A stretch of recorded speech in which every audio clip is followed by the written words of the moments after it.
Eelnevalt kordadel ma olen siis rääkinud, mis on elus tähtis. Olen siis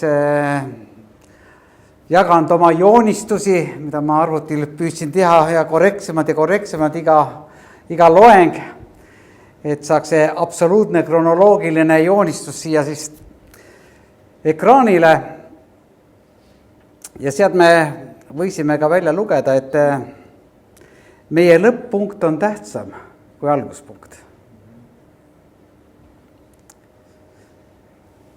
Muidugi on tähtis, kuidas sa siia ilma tulid, kuid väga tähtis on see, kuidas sa seda elu elad, kuidas see elu lõpeb. Mirjam jagas ka väga sarnaseid punkte, mida ma ka täna esile toon. Et tundus, et üks vaim juhatab. See on ju tegelikult väga suur ime, kuidas me üldse siia ilmale tulime. Ma olen ka seda varasemalt näitanud, et kus miljonid õed ja vennad sinu kõrval võitlevad, et saaks eostatud. Aga ainult sina said sellest osa. Ainult sina. Meditsiinilised see rasestumine ja eostamine on üks täitsa ime, mis seal emakõhus toimub. Aga ainult sina pääsesid siia ilma.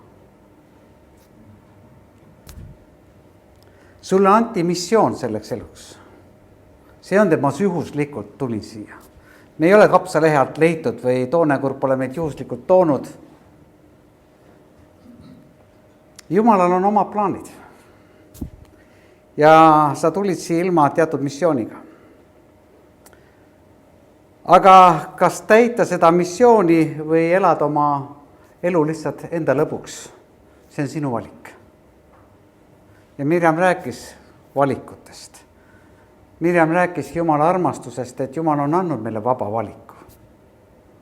See ongi armastus, vaba valik. Kui ma Mirjamiga 31 aastat tagasi abiellusin, siis ma ütlen, Mirjam, sa oled kohustatud mind armastama. Sa pead mind armastama. Sa oled sunnitud mind armastama.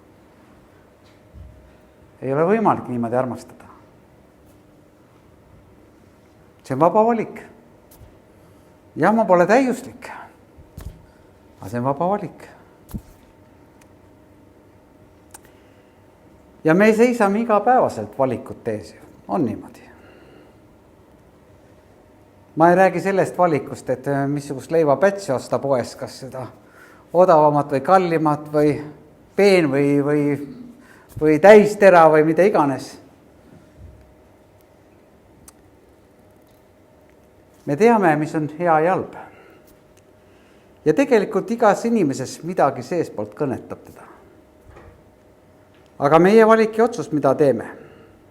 Kas elame seda elu oma tahtmise järele või elame seda elu Jumala tahtmise järele. Siin ongi see erinevus. Ta ei sunni kellelegi midagi peale. Kuigi piiblist mõnda lugu vaadates tundub, et nagu oleks see nii, aga kui me näeme seda lõpptulemust või resultaati, siis teame, et tegeks sinna lõpuprotsessini, see ei ole sunnitud peale surumine. Võtame näiteks Joona raamatust. Joona oli see, keda siis kala alla neelas. Vahepeal demonstreeritakse seda suurt kala ja vaadatakse, kuidas siis see Joona seal sees võis olla ja on niisugused maketid tehtud ja päris huvitav. Aga juhtus see, et Jumal pani oma sõnumi Joona südamesse. Mine Niineve linna ja räägi seda, mida ma sulle ütlen. Aga kuna see linn oli nii suur ja seal oli palju rahvast ja see linn oli väga patune, siis Joona kartis ja pööras selle sõnale selja ja läks vastu tahtmist või vastu Jumala tahtmist teist teed, oma teed. Ja kui ta niimoodi läks, siis juhtus üks apsakas, et ta läks laevale, et seilata hoopis teisele poole, aga tuli torm ja korraga Joona kogeb, et ainult tema võib päästa selle laeva sellest tormist. Ja ütleb, kui te viskate mind vette siia merre, siis kõik vaibub. Ja niimoodi juhtus. ja Joona siis üks suur kala neelas alla.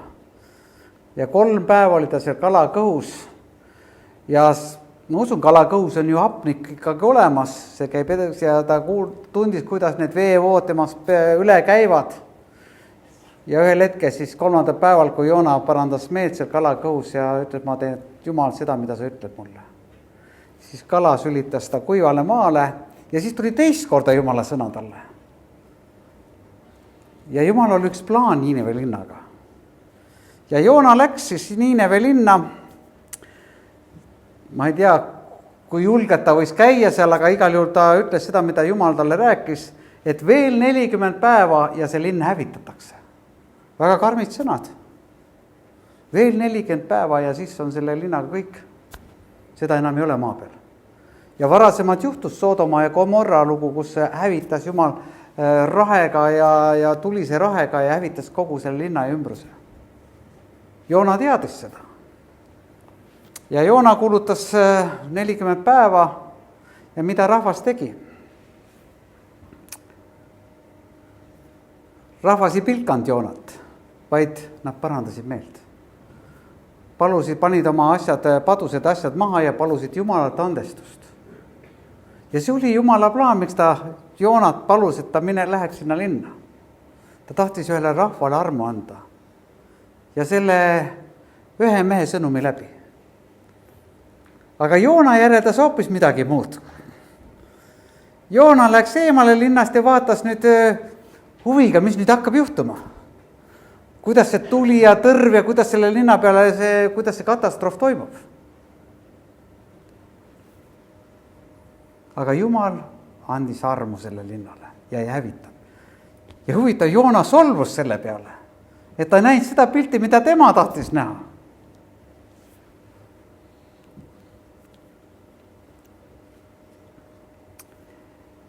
Meie ümber on nähtav maailm ja nähtamatu maailm. Ja eelmisel korral ma jagasin teile, et me koosneme siis 3 komponendist, põhilisest komponendist, ihust, mis meie ümber on, hingest, mis seal sees on, ja vaimust, mis on veel sügavamal. Ja seda muidugi ma ei hakka täna lahti seletama, mis on ihu või meditsiinilised, anatoomilised või bioloogilised või astroloogilised, mis iganes seal on. Aga igal need 3 komponenti meie sees. Ja tegelikult see tundub inimesele, see pisem komponent, see vaimne komponent mõjutab kogu meie ihu ja hinge, kui me anname ennast Jumalale üle. On asju, mida me näeme ja on asju, mida me ei näe. Piibel kirjeldab, et tuult me ei näe. Aga me lihtsalt kogeme seda, et ta tuleb kuskilt ja läheb kuskil, aga me ei tea, kuhu ta läheb ka. Usku ka me ei näe, aga ometi on ju see olemas. Kui keegi inimene tuleb sinu jutule, ütleb, minu hing on nii haige, siis ütled, vabandust, ma ei näe seda. Ja mida ei näe, seda pole olemas. Järelikult sa mõtled midagi välja. Aga kui hing on haikas, siis seda ei ole olemas.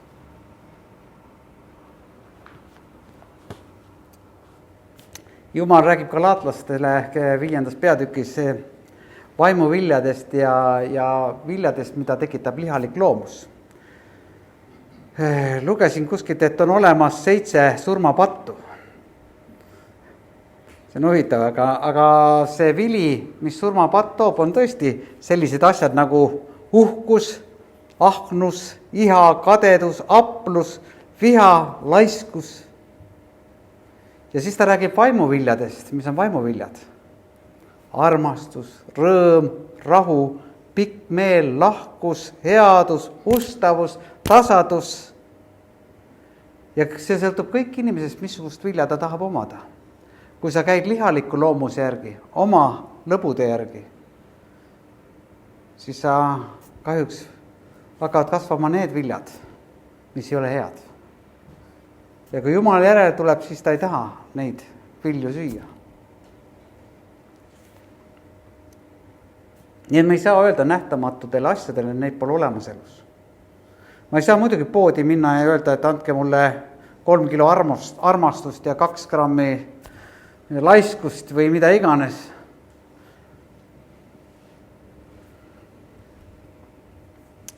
Aga tavaliselt inimesed tegelevad selles elus rohkem selle nähtava maailmaga kui selle nähtamatu maailmaga. Meie ihu vajab toitu, meie ihu vajab vett, riideid, mugavat keskkonda ja me kanname iga päev selle eest hoolt.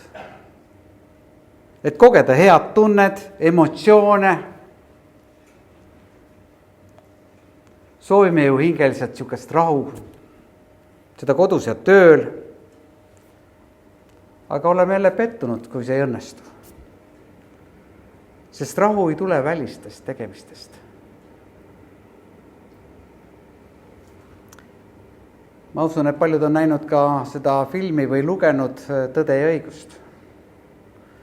Anton Hansen Tammsaare toob sihukese lause: tee tööd ja näe vaeva, siis tuleb armastus.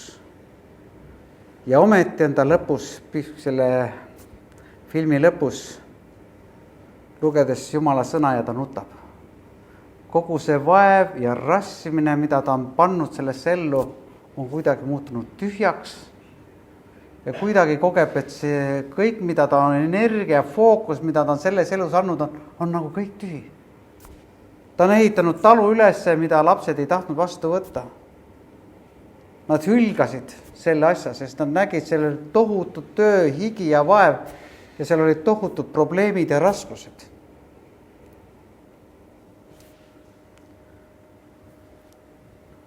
Keegi naljamees viskas ühe ütlus, et tee tööd ei armasta, küll siis näed vaeva. Aga kristlasena ma ei saa seda võtta, sest et ikkagi armastus on üks ülim osa siin selles elus. Selge see, et higistamine ja rassimine, et see ei ole kõik kurjast. Aga Jumal ootab midagi enamat kui seda rassimist ja tassimist. Seda higi ja valu. Jumal võib-olla väga heal viisil seisab su kõrval ja ütleb, mida sa higistad? Vahepeal sa oled rassinud ja tassinud ja mitte ei ole tulemust ja lõpuks istud maha. Huvitav, miks? Ja siis hakkab Jumal sekkuma sellesse. Ja sa koged, vau. Me peame õppima ja tabama seda, mis on meie elus tähtis. Mis on see tähtis tegu või tähtis sõna sinu jaoks? Sest kogu muu on köki-möki. Hea eestikeelne sõna jälle. Kui sa tunnetad see, mis on tähtis, siis kogu asi selle ümber saab tühiseks.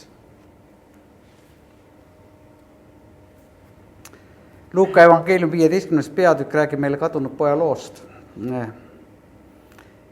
Ja väga palju kirjeldatakse just seda võib-olla kadunud poega.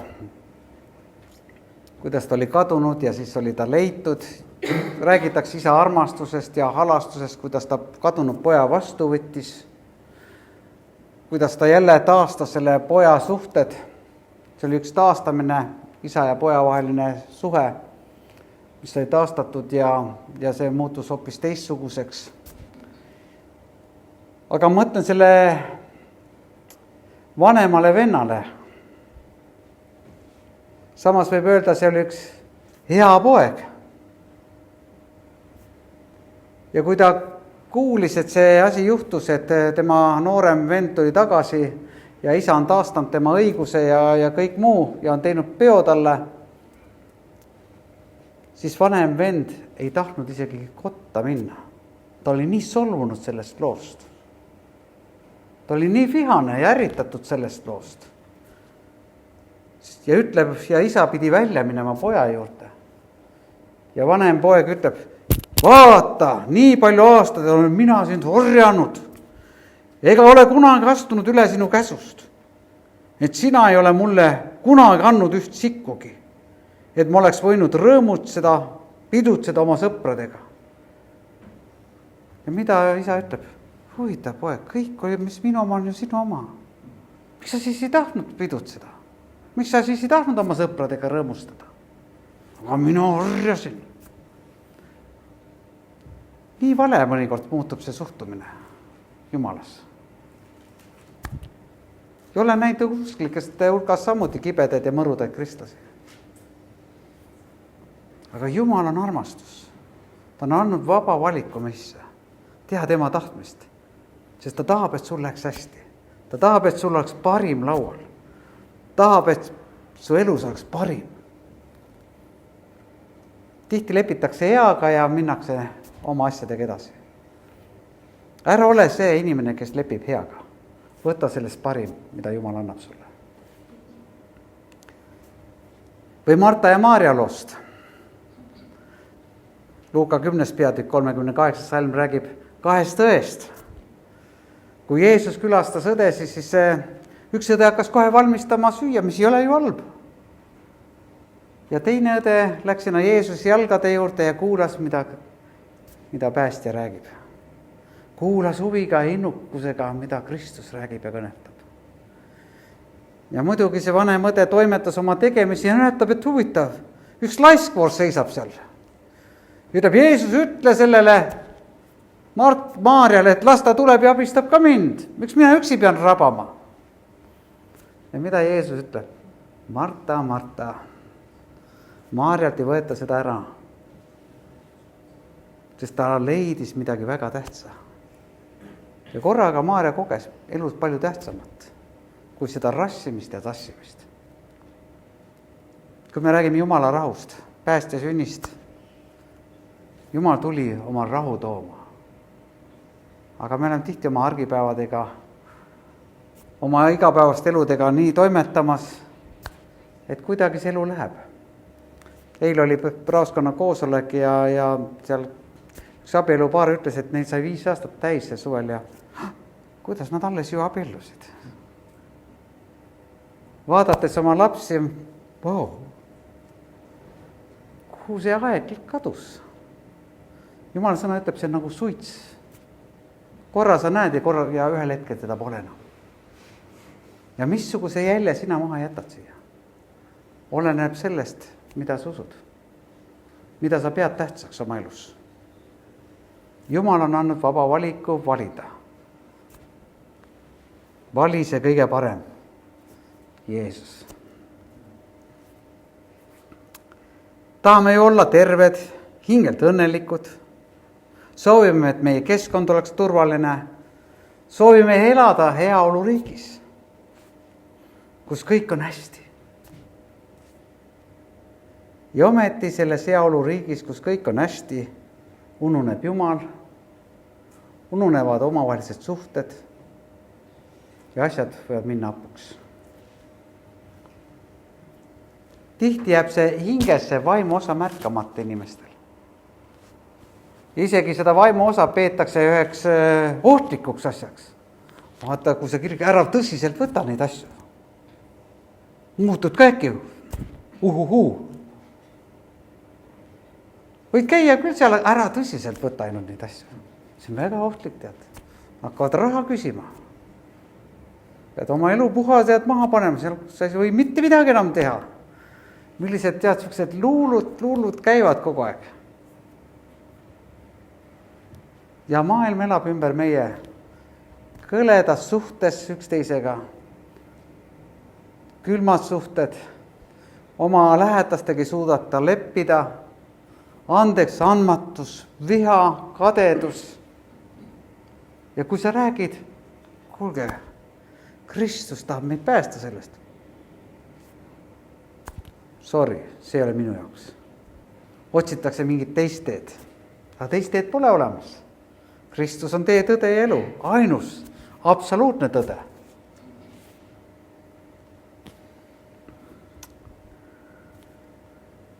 Ja see väike pisikene vaimu osa mõjutab meid palju rohkem, kui me isegi arvata oskame. See võib mõjutada meie elu suhtumist, see võib mõjutada meie elustiili, see võib mõjutada kõike, mis meie elus on. Oleks ma ühe päeva usklik või kuuajane usklik, siis võib-olla, sa mõtled, võib-olla, aga ma olen 31 aastat seda juba uskunud. Ja 31 aastat ma pole kahelnud Jumalas. jah, on olnud olukorrad, mõned on rasked, mõned on kergemad, aga Jumal on kõigest läbi viinud. Ja ma võin olla tänulik Jeesusele, keda ma usun. Ja igapäevaselt ma tean, ka minu elus on valikud, mida teha. Ma pean ka otsustama igapäevaselt. Mida ma hommiku teen, kui ma üles ärkan. See on ka minu jaoks esmatähtis. Toit on muidugi tähtis ja külmkapp ja võtta tass kohvi on tähtis, aga veel tähtsam on võtta piibel. Uuri Jumala sõna. Ja mis sa teed, kui need kõik maised väärtused äkki ühel hetkel sinu eest ära võetakse? Steve Jobs, kes suri 56-aastaselt, kes oli Apple selle arvuti looja. Ja kui ta oli vähki täis ja ta koges, et enam elu ei ole, siis ta hakkas hindama elu hoopis teisi asju. Ta ütles, ta võiks sõita missuguse autoga, mida iganes võin osta. Aga korraga muutus kõik talle tühiseks. Raha, kõik need väärtused, mida ta ennem väärtustas, kõik oli äkki tühine. Ja see maine hakkas järjest kustuma tema elus, kui ta ühel hetke suri. Aga ta jättis lõpus mõned head laused inimestele, mis on tähtis selles elus.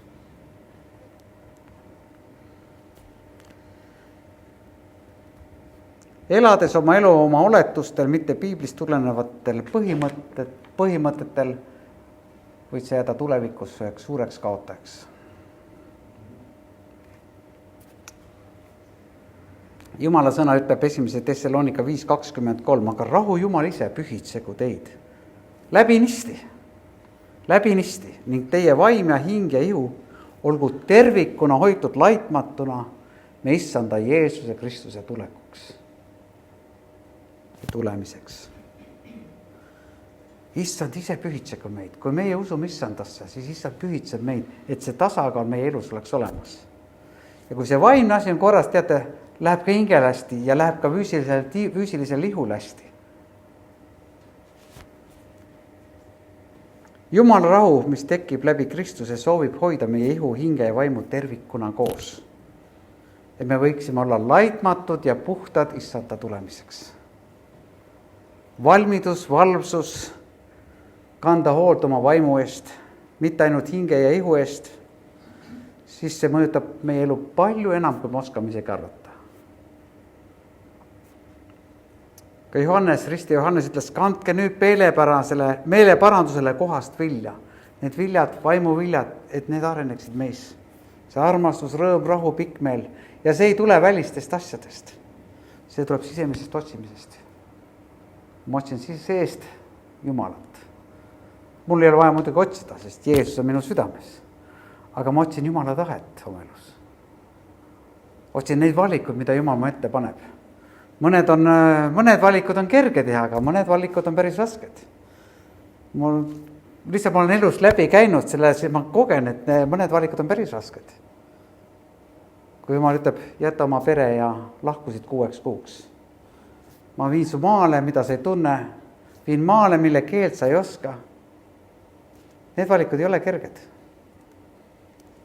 Aga kui sa käid koos Jumalaga, sa tead, et temal on kõik võimalik. Tema jaoks ei ole võimatuid asju. Ja Jumal lihtsalt tõestab, ma tahan sulle anda parimat. Ole valmis. Malakia kiri Vana Testamendis ütleb, kandke hoolt oma vaimu eest. Sest see on tähtis ja meelepärane meie Jumala jaoks. Nii et nende mõtetega ma lõpetan täna. Nii et kui Merk andis sul kodus ülesande, siis annan mina ka sulle kodus ülesande. Nii et mis on sinu jaoks tähtis? Ja mõtiskleda jõulueel, mis on minu jaoks tähtis? Ja kui see on sinu jaoks tähtis, siis fokusseeri oma elu selle tähtsuse järgi. Ja sellega sa võid kogeda Jumala armastust enda üle, sa võid kogeda seda, et sind on armastatud, sind on hoitud selles elus. Ja sa oled eriline selles elus. Ja see on imeline. See on imeline rõõm olla koos issandaga. Aamen.